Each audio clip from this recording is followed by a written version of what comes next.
संशयिताला देखील ताब्यात घेण्यात आलाय।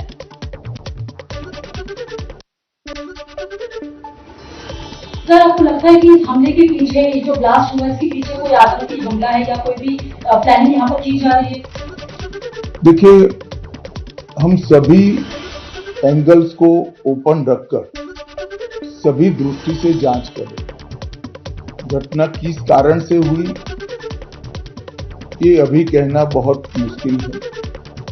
जब तक विस्फोट के स्पॉट पर से जो स्पेसिमेंस मिलेंगे, इसका जब तक एफएसएल का एनालिसिस, एनएसजी का एनालिसिस नहीं होता, इसके बारे में कुछ भी कहना दिक्कत है। मगर हम किसी भी एंगल को बंद नहीं मानते हैं। सभी एंगल का हम दृढ़ता के साथ आगे जांच करें।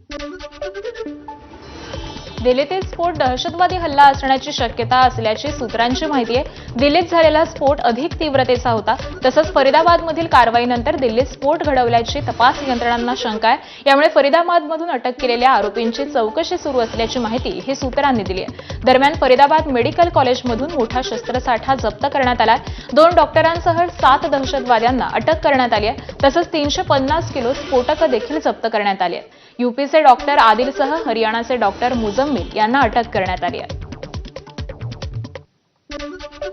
दिल्लीतील स्फोटात वापरलेल्या गाडीच्या मालकाचा सध्या शोध सुरू आहे। सिग्नलला असलेल्या i20 या गाडीचा स्फोट झाला। या गाडीचा मालक सलमानची सध्या चौकशी सुरू असून त्याने ही गाडी कोणाला विकली होती याचा पोलीस सध्या तपास करतायत। दरम्यान या स्फोटामागे मोठा कट होता का याची शंका देखील आता उपस्थित केली जाते। दिल्लीतील स्फोटाचं आता पुलवामा कनेक्शन असल्याचं देखील समोर आलंय। ज्या कारमध्ये स्फोट झाला ती गाडी पुलवामाला झालेल्या दहशतवादी हल्ल्याच्या दिवशी विकली गेलेली होती। कारच्या किल्लीवरती रॉयल कार झोन या कंपनीचं नाव आहे। ही कंपनी फरीदाबाद स्थित असून ती सेकंड हँड कार या विकण्याचं काम करते।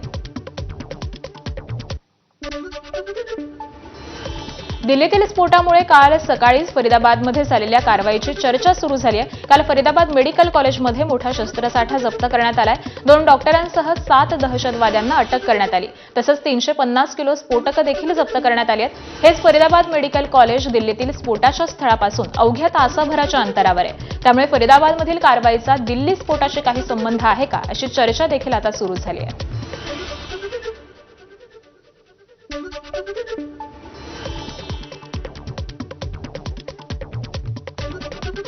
तर घटनास्थळावरून सुशील पांडे सध्या आपल्यासोबत लाईव्ह जोड़े गेलेले आहेत। सुशील जी, वहां की अभी की स्थिति क्या है और जांच में क्या जानकारी आगे आई है?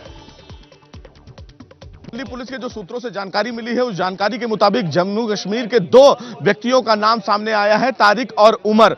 अभी तक जो जानकारी मिली है, उस जानकारी के मुताबिक जो कार है वो उमर को बेची गई है। यानी कि इस पूरे मामले में जम्मू कश्मीर पुलिस को स्पेशल सेल की जो टीम है उन्होंने उनको सूचना दी है और सीधे जम्मू कश्मीर में भी तारिक और उमर नाम के शख्स को खोजने के लिए ऑपरेशन चलाया जा रहा है। सबसे बड़ी बात यह है कि जम्मू कश्मीर से इसका कनेक्शन जुड़ता हुआ फिलहाल पुलिस को भी मिलता नजर आ रहा है कि किस तरह से जो गाड़ियों के खरीदारों का चयन है, कि किस तरह से ये तमाम जो लोग हैं उन्होंने एक बड़ी प्लानिंग करते हुए उस गाड़ी को खरीदा जिसको फिलहाल खरीदने वालों की एक लंबी चेन थी। लेकिन दिल्ली पुलिस की जो जांच टीम है वो लगातार हर उन शख्स तक पहुंची, चाहे वो सबसे पहले गाड़ी गुड़गांव के देवेंद्र से लेकर ओखला और उसके बाद लुधियाना तक पहुंचा हो। लेकिन अब तारिक और उमर का जो नाम सामने निकल कर आ रहा है उस पर अब कहीं ना कहीं दिल्ली पुलिस की जो टीम है वो जांच को लेकर आगे बढ़ रही है। हालांकि दिल्ली पुलिस की जो एटीएस की टीम है उन्होंने जम्मू कश्मीर की पुलिस को इसका कम्युनिकेशन किया है और इस मामले में जांच को आगे बढ़ाने के लिए उन्होंने रिक्वेस्ट किया है। तो ऐसे में अब जम्मू कश्मीर पुलिस तारिक और उमर नाम के शख्स की तलाश कर रही है। लेकिन सबसे बड़ी बात है कि इस पूरे मामले में इन्वेस्टिगेशन को लेकर जो स्पेशल सेल काम कर रही है वो निश्चित रूप से बहुत तेजी से आगे बढ़ रही है। एक सबसे बड़ी बात यह भी है कि दिल्ली पुलिस की जो स्पेशल सेल है वो फरीदाबाद में कल जो एक्सप्लोसिव यानी कि अमोनियम नाइट्रेट रिकवर हुआ है, जो बरामद किया गया है और गुजरात एटीएस ने जो कार्रवाई की है उस एंगल को भी खंगाल रही है कि क्या उससे भी तो कनेक्शन इनका नहीं है। क्योंकि जिस तरह से कार में धमाका हुआ और इतना तेज इसकी तीव्रता थी कि कम से कम काफी दूर तक इसकी आवाज सुनी गई, तो दिल्ली पुलिस की स्पेशल सेल और एनएसजी और साथ ही साथ तमाम जो सेंट्रल एजेंसियां हैं वो इस पहलू पर जांच कर रही हैं कि क्या ये तमाम जो तार हैं वो आपस में जुड़े तो नहीं हैं। इन तमाम पहलू पर फिलहाल जांच की जा रही है, लेकिन अभी तक दिल्ली पुलिस की तरफ से कोई भी ऑफिशियल वर्जन नहीं आया है। जो सूत्रों से हमें जानकारी मिली है उस जानकारी के मुताबिक तारिक और उमर दो शख्स का नाम लिया गया है, जिसमें जम्मू कश्मीर पुलिस को इसकी जानकारी दी गई है और स्पेशल सेल लगातार जम्मू कश्मीर पुलिस के संपर्क में है कि जो तारिक और उमर है उनमें तारिक जो है उसने कार खरीदी थी, तो ये तारिक कौन है, इसके कनेक्शन किसके साथ थे, ये कैसे इसने गाड़ी खरीदी, क्या इसके पीछे लोग थे, इन तमाम पहलू पर फिलहाल अभी जांच की जा रही है। लेकिन अभी तक ऐसी कोई भी जानकारी नहीं है रुमाना जी की इनका कनेक्शन पुलवामा से है या नहीं है।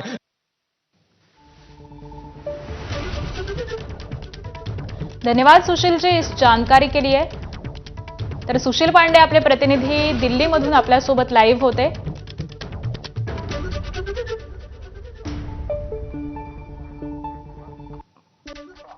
आणि यानंतर पुन्हा एकदा बातम्यांचा वेगवान पद्धतीने आढावा घेऊयात। बिहार विधानसभा निवडणुकीच्या दुसऱ्या आणि अखेरच्या टप्प्याचं आज मतदान पार पडणारे 20 जिल्ह्यांमधील 122 जागांसाठी आज मतदान होणारे 1302 उमेदवारांचं भवितव्य हे आज मतपेटीमध्ये बंद होणार आहे। एकूण 45,399 मतदान केंद्रांवरती मतदानाची प्रक्रिया पार पडणार आहे, तर 14 नोव्हेंबरला मतमोजणी होणार आहे। मतदानाच्या या टप्प्यामध्ये 11 मंत्र्यांची प्रतिष्ठा ही आता पणाला लागली आहे। स्थानिक स्वराज्य संस्थांच्या निवडणुकीसाठी भाजपकडून मोर्चे बांधणी सुरू। आज वर्षा निवासस्थानी भाजपच्या सर्व जिल्हा निवडणूक प्रभाऱ्यांची बैठक होणार असून मुख्यमंत्री देवेंद्र फडणवीस मार्गदर्शन करणार आहेत। बैठकीला केंद्रीय सहसंघटन मंत्री शिवप्रकाश, प्रदेशाध्यक्ष रवींद्र चव्हाण यांच्यासह अन्य काही महत्त्वाचे नेते उपस्थित राहणार आहेत। बैठकीतून निवडणुकीचं नियोजन आणि जबाबदाऱ्यांचं वाटप होणार असल्याचं सांगितलं जात आहे। स्थानिक स्वराज्य संस्थांच्या निवडणुकीच्या पार्श्वभूमीवर आज महाविकास आघाडीची महत्त्वाची बैठक पार पडणार आहे। वायबी चव्हाण सेंटर इथं बैठकीचं आयोजन करण्यात आलंय। काँग्रेस प्रदेशाध्यक्ष हर्षवर्धन सपकाळ, सुप्रिया सुळे, राष्ट्रवादी शरदचंद्र पवार पक्षाचे प्रदेशाध्यक्ष शशिकांत शिंदे आणि ठाकरेंच्या शिवसेनेचे खासदार अनिल देसाई याला उपस्थित असतील। कल्याण आणि बदलापूरमधील अनेक कार्यकर्त्यांनी ठाकरेंच्या शिवसेनेमध्ये प्रवेश केलाय। उद्धव ठाकरेंच्या उपस्थितीत झालेल्या प्रवेशामुळे ठाकरेंच्या सेनेची ताकद ही मोठ्या प्रमाणावरती वाढली आहे। तर आता लढणारा पक्ष फक्त आपलाच आहे, जो प्राणपणानं लढत आहे, असं उद्धव ठाकरेंनी कार्यकर्त्यांना संबोधित करताना म्हटलंय। आगामी स्थानिक स्वराज्य संस्था आणि नगरपंचायत निवडणुकीच्या पार्श्वभूमीवरती शिंदेंच्या शिवसेनेत जोरदार इन्कमिंग सुरू आहे। अहिल्यानगर, धुळे, नंदुरबार, पुणे, नाशिक, पनवेल, मुंबई या भागातील विविध पक्षातील नेते आणि पदाधिकाऱ्यांनी उपमुख्यमंत्री एकनाथ शिंदे यांच्या उपस्थितीमध्ये धनुष्यबाण हाती घेतलंय। स्थानिक पातळीवर संघटना वाढवण्यासाठी शिंदेंकडून उपाययोजना करण्यात येत असल्याचं देखील बोललं जात आहे। धुळे जिल्ह्यातील शिंदखेडा नगरपंचायत निवडणुकीच्या पार्श्वभूमीवरती शिंदेंच्या शिवसेनेला मोठा धक्का बसलाय। तालुका प्रमुख असलेले अनिल जगताप यांनी पणन आणि राज्य शिष्टाचार मंत्री जयकुमार रावल यांच्या उपस्थितीमध्ये शेकडो कार्यकर्त्यांसह भाजपमध्ये प्रवेश केलाय। या पक्षप्रवेशामुळे शिंदखेडा नगरपंचायतीतील भाजपच्या ताकदीचा वाढ झालेली असून शिंदेंच्या शिवसेनेला मोठा धक्का बसलाय। त्यामुळे जगतापांच्या प्रवेशामुळे भाजपला कितपत फायदा होतो हे पाहणं आता महत्त्वाचं ठरणार आहे। शरद पवारांच्या राष्ट्रवादीच्या माजी नगरसेविका अरुणा गावंडेंनी शिंदेंच्या शिवसेनेमध्ये प्रवेश केलाय। पालकमंत्री संजय राठोड यांच्या उपस्थितीत प्रवेश झाला। अरुणा गावंडेंच्या पक्षप्रवेशानं शरद पवारांच्या राष्ट्रवादीला देखील मोठा धक्का बसल्याचं मानलं जात आहे। महाराष्ट्रात मतदार याद्यांमधील घोळ उघडकीस आणण्यासाठी मनसेनं एक आग्रही मोहीम सुरू केली। चारकोप मतदारसंघात सर्वाधिक घोळ आढळून आल्याचं मनसे आक्रमक झाले। अनेक मतदारांची नावं ही मराठीऐवजी गुजराती, बंगाली आणि तमिळ भाषेमध्ये आढळून आल्यामुळे मनसे आक्रमक झाले। याच मुद्द्यावरून मनसेचे चारकोप विभाग अध्यक्ष दिनेश साळवी यांनी चारकोप विधानसभा निवडणूक अधिकारी कार्यालयामध्ये धडक मोर्चा काढला। यावेळी त्यांनी परभाषेत छापलेल्या मतदार याद्या या निवडणूक अधिकाऱ्यांच्या तोंडावरती फेकून याद्या मराठीमध्ये करा आणि वेळेत सुधारणा न झाल्यास मनसे स्टाईल आंदोलनाचा इशारा दिलाय। मनसेनं नुकतंच नवी मुंबईत खोट्या मतदारांचं प्रदर्शन भरवून मतदार यादीतील घोळांचा पर्दाफाश केला होता। या प्रदर्शनामधून मतदार नोंदणीतील गंभीर चुका या जनतेसमोर आल्यामुळे निवडणूक अधिकारी आणि प्रशासनावरती सर्व स्तरामधून टीका करण्यात आली आहे। परंतु या सगळ्या घोळानंतर देखील नवनवीन घोळ हे समोर येणं सुरूच आहे। आता बेलापूर वॉर्ड ऑफिसच्या पत्त्यावरती तब्बल 57 मतदारांची नोंदणी झाल्याचं उघड झालंय. बेलापूर विधानसभा मतदारसंघातील यादी भाग क्रमांक 366 मध्ये 57 मतदार हे एकाच पत्त्यावरती म्हणजेच घर क्रमांक म्हणून महानगरपालिकेचे बेलापूर वॉर्ड ऑफिस हे नोंदवलं गेल्याचं आढळून आलंय. इतक्या मोठ्या प्रमाणावरती मतदारांची नोंद एका सरकारी कार्यालयाच्या पत्त्यावरती झाल्यानं मनसेनं या प्रकरणाची तपासणी सुरू केली आहे. दरम्यान या प्रकरणामुळे निवडणूक अधिकाऱ्यांच्या कामकाजावरती पुन्हा एकदा गंभीर प्रश्नचिन्ह निर्माण झालंय. आज माझ्या समोर बेलापूर विधानसभेचा यादी भाग क्रमांक 366 आहे. त्याच्यात 57 मतदार यांचा घर क्रमांक हा चक्क वॉर्ड ऑफिस दाखवलाय, ज्या ठिकाणी बेलापूर वॉर्ड ऑफिसला आता या ठिकाणी आम्ही उभे आहोत. हे सगळे 57 मतदार निवडणूक आयोगाला म्हणायचं आहे की हे सगळे बेलापूर वॉर्ड ऑफिसमध्ये राहत आहेत. आम्ही इथल्या सुरक्षा रक्षक कर्मचाऱ्यांना लिपिकांना विचारलं, यातला एकही कर्मचारी नाही. मग अशा पद्धतीने डोक्यावर पडून झोपेमध्ये या सगळ्या मतदारांची नोंदणी झालेली आहे का? आगामी निवडणुकांच्या पार्श्वभूमीवर कोकणातलं राजकारण चांगलंच तापलंय. सगळेच पक्ष कंबर कसून कामाला लागले. अशातच नुकतीच भाजपमध्ये गेलेले वैभव खेडेकरांनी स्वबळाचा नारा दिलेला होता. त्यांच्या पाठोपाठ आता माजी आमदार सूर्यकांत दळवींनी देखील एकला चलोचा नारा दिलाय. सोबत कुणी आलं तर ठीक, अन्यथा त्यांच्याशिवाय लढू असा इशारा हा माजी आमदार सूर्यकांत दळवींनी दिलाय. एवढंच नव्हे तरी मंत्री योगेश कदमांवर देखील त्यांनी टीका केली आहे. योगेश कदम निवडून येऊन मंत्री झाले तर खेडमध्ये रस्त्यांची अवस्था वाईट असल्याची टीका ही सूर्यकांत दळवींनी केली आहे. उमेदवार तुम्ही एकदा जाहीर केला तर तो उमेदवार युती झाली तरी सुद्धा भारतीय जनता पक्षाला नगराध्यक्षपद राहावं आणि युती नाही झाली तर आपण असणारच आहोत.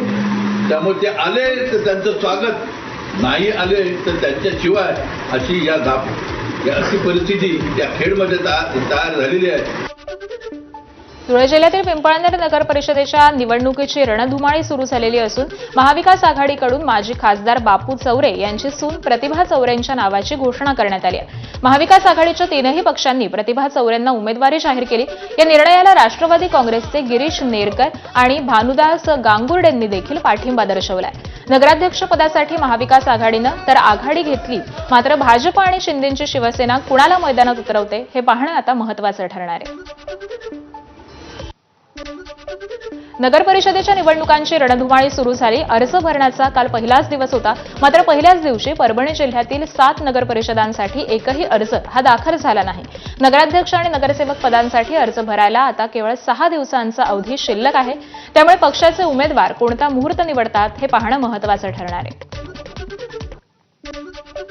यवतमाळ जिल्ह्यातील 10 नगरपालिका आणि 1 नगरपंचायतीच्या निवडणुकीसाठी 2 डिसेंबरला मतदान होणार आहे. आगामी काळामध्ये जिल्हा परिषद आणि पंचायत समितीच्या निवडणुका देखील होणार आहेत. या पार्श्वभूमीवरती जिल्हा प्रशासनाकडून तयारीला वेग आलेला असून निवडणुकीसाठी आवश्यक असलेल्या 5600 बॅलेट युनिट मध्य प्रदेश आणि चंद्रपूरमधून आणण्यात आल्या.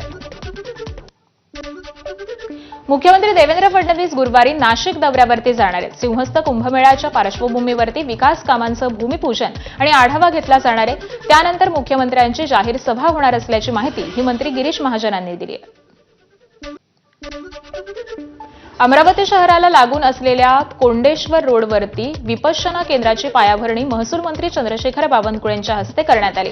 आमदार रवी राणांच्या प्रयत्नांमधून बोधीभूमीसाठी 10 एकर जागा आणि 5 कोटींचा निधी मंजूर करण्यात आलाय, तर 109 कोटींचा आराखडा तयार करण्यात आलाय. या संकुलामध्ये तथागत गौतम बुद्धांची 51 फुटी मूर्ती, बाबासाहेब आंबेडकरांचा पुतळा, संविधान भवन, विपश्यना केंद्र, 500 विद्यार्थ्यांसाठी निवासी अभ्यासिका आणि आर्ट गॅलरी ही देखील उभारण्यात येणार आहे. मुंढवा जमीन प्रकरणी सामाजिक कार्यकर्त्या अंजली दमानिया आज महसूल मंत्री चंद्रशेखर बावनकुळेंची भेट घेणार आहेत. यावेळी जमीन प्रकरणातील पुरावे दमानिया बावनकुळेंना देणार असून कारवाईची मागणी करणार आहेत. यासोबतच वतनाची जमीन असलेले वारसदार आज पुण्यामध्ये मुंबईत दाखल होत दमानियांची भेट घेणार आहेत. वारसदारांकडे असलेले पुरावे हे दमानियांना दिले जाणार आहेत. पुण्यातील हाय प्रोफाईल जमीन घोटाळा प्रकरणामध्ये मुख्य आरोपी शीतल तेजवानी फरार असल्याचं पोलीस सांगत असले तरी ते देशातच असून वकिलांच्या संपर्कात असल्याचं समोर आलंय. तेजवानी आणि अमेडिया एंटरप्राइजेस कंपनीनं वादग्रस्त जमिनीचा व्यवहार रद्द करण्यासाठी दुय्यम निबंधक कार्यालयामध्ये अर्ज केल्याची माहिती समोर आली, ज्यामुळे ती कायदेशीर प्रक्रियेमध्ये सक्रिय असल्याचं दिसतंय. या प्रकरणामध्ये एकूण 9 आरोपी असून शीतल तेजवानीला अटक झाल्यास इतर आरोपी देखील अडचणीत येण्याची शक्यता आहे. बावधन पोलीस ठाण्यामध्ये गुन्हा दाखल झालेला असून आरोपी अटकपूर्व जामीन मिळवून मोकळे राहतील की पोलीस कारवाई करणार याकडे आता सगळ्यांचंच लक्ष लागलंय.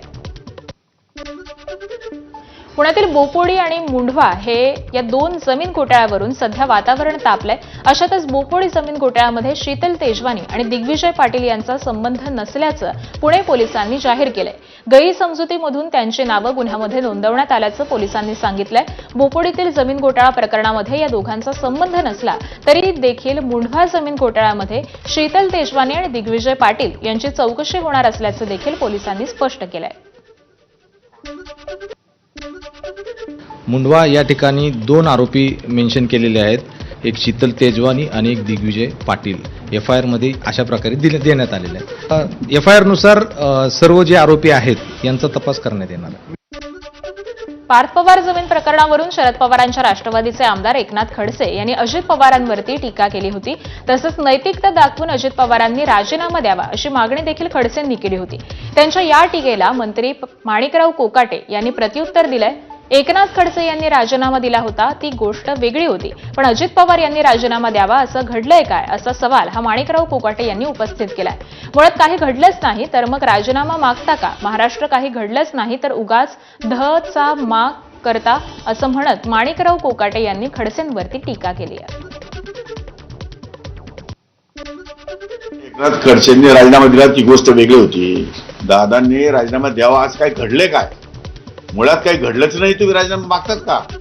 काय घडलंच काही नाही महाराष्ट्रामध्ये, तर उगीच त्याची दळचा माग करताय तुम्ही, चुकीचं आहे. निवडणूक याचिकेप्रकरणी मंत्री गणेश नाईकांना मुंबई उच्च न्यायालयानं सुनावलंय. विधानसभा निवडणुकीमध्ये मतदारांना पैशांचं वाटप, मतदार यादीत घोळ केल्याचे आरोप करत ठाकरेंच्या सेनेच्या मनोहर मढवींनी नाईकांविरोधात याचिका दाखल केली होती. मात्र 10 महिने उलटून गेले तरी नाईकांनी उत्तर न दिल्यानं न्यायालयानं खडेबोल सुनावलेले असून येत्या 2 दिवसांमध्ये उत्तर दाखल करण्याचे आदेश दिलेत.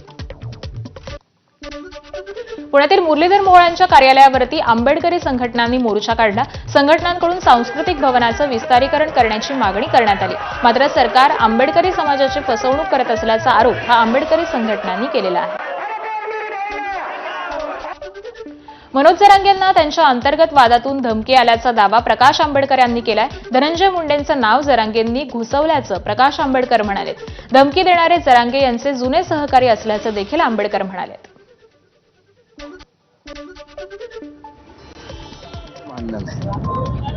त्या इंटरनल भांडणामध्ये त्यांनी धनंजयला इन्व्हॉल्व केले अशी असणारी परिस्थिती मला दिसते. त्याच्यामुळे त्यांची इंटरनल काय मतभेद आहेत हे कळल्याशिवाय त्यांना या धमक्या काय येतात ते कळणार नाही. माजी मंत्री बाबा सिद्दीकींच्या पत्नीनं मुंबई उच्च न्यायालयामध्ये दाखल केलेल्या याचिकेवरती आज सुनावणी पार पडणार आहे. मुंबई गुन्हे शाखेच्या तपासावरती प्रश्नचिन्ह उपस्थित करत बाबा सिद्दीकींच्या हत्येचा तपास करण्यासाठी SIT स्थापन करण्याची मागणी ही त्यांनी केलेली आहे. हत्येचं खरं गुन्हेगार हे पकडण्यामध्ये मुंबई पोलिसांना अपयश आल्याचं या याचिकेमधून आरोप करण्यात आले. दरम्यान आजच्या सुनावणी झिशान सिद्दीकी आणि त्यांची आई शेहजीन सिद्दीकी हजर राहण्याची शक्यता आहे. मुंब्रा रेल्वे अपघात उपनगरीय रेल्वे गाडीतून पडून 5 प्रवाशांचा मृत्यू झाल्याप्रकरणी मध्य रेल्वेच्या 2 वरिष्ठ अभियंत्यांविरोधात ठाणे लोहमार्ग पोलीस ठाण्यामध्ये गुन्हा दाखल झाला होता. अभियंत्यांनी अंतरिम अटकपूर्व जामिनासाठी काही दिवसांपूर्वीच वकिलांमार्फत ठाणे न्यायालयामध्ये अर्ज केलेला असून या अर्जावरती आज सुनावणी पार पडणार आहे. लोहमार्ग पोलिसांनी मुंब्रा अपघातासाठी ज्या VJTI संस्थेचा रिपोर्ट हा ग्राह्य धरून मध्य रेल्वेच्या अभियंत्यावरती गुन्हे दाखल केले. तो अहवाल काल कोर्टामध्ये सादर झाला. मात्र त्यावरती अभ्यास करून आज सुनावणी ही पार पडणार आहे. पुण्यातील गुंड निलेश घायवळ प्रकरणी मोठी अपडेट समोर आली आहे. निलेश घायवळ प्रकरणी पुणे पोलिसांनी ईडीला पत्र लिहिलंय. घायवळच्या बेनामी संपत्ती आणि आर्थिक व्यवहाराचा ईडीकडून तपास करण्यात येणार आहे. घायवळनं पुण्यासह जामखेडमध्ये 60 पेक्षा अधिक जमिनी हे व्यवहार केल्याचं समोर आलंय. तसंच जमीन खरेदी विक्रीमध्ये कोटींचे आर्थिक गैरव्यवहार केल्याची देखील माहिती आहे. ह्या संपूर्ण प्रकरणाचे पोलीस तपास करत आहेत क्रिमिनल अँगलने, परंतु आर्थिक दृष्टीने त्याचा तपास होणे गरजेचं आहे. त्यावरून आपण याच्यामध्ये एन्फोर्समेंट डायरेक्टरेट यांना सुद्धा आपण पत्र लिहिलं आहे आणि त्या आर्थिक स्रोताचा तपास किंवा त्याचं इन्कम आणि ज्यांनी जे फायनान्स होतं त्या पूर्ण गँगला गुन्हे करण्यासाठी ह्या दृष्टीने सुद्धा तपास करण्यासाठी आपण एन्फोर्समेंट डायरेक्टरेट किंवा ईडीला सुद्धा पत्रव्यवहार केलेला आहे. आता लवकरच आपले शेतकरी हवाई इंधनदाता बनणार असल्याचं केंद्रीय मंत्री नितीन गडकरींनी सांगितलंय. लातूरमधील निळकंठेश्वर शेतकरी सहकारी साखर कारखान्याच्या 43व्या गळीत हंगामाचा शुभारंभ केंद्रीय मंत्री नितीन गडकरी यांच्या हस्ते झाला. यावेळी बोलताना गडकरींनी या संदर्भामध्ये भाष्य केलंय.